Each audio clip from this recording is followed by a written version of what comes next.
Hi friends, जय जगन्नाथ। घरे किसी परिवा नाला पटल आ छचिंदा छड़ा से पटल खाई खाई तो विरक्त लगे भाविली कौन करी से पटल को आनली और छचिंदा को आनली हाथ करके काटिदेली। देखो केमी काटिदेली पटल आ छचिंदा को तार पानी रे भलसे धोई देना अन्य एक प्लेट काढ़ीदेली। काढ़ला पर भाविली आपको कौन कले भल लगे से अन्य एक गिनारे मु बेसन 2 कप पुणी से कॉर्नफ्लोर पुणी करी पाउडर धनिया पाउडर राशि टिके हेंगू जीरा ए सब को लेकिना एक घोल प्रस्तुत कली।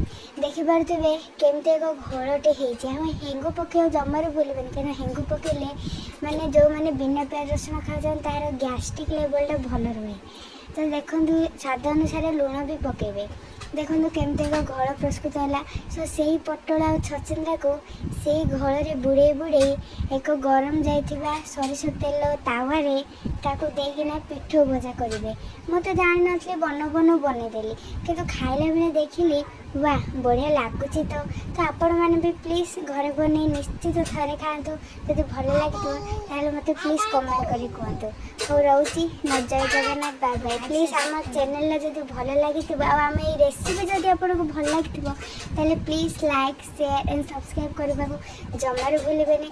आमको ढेर सारा भल पाइबा दिंतु।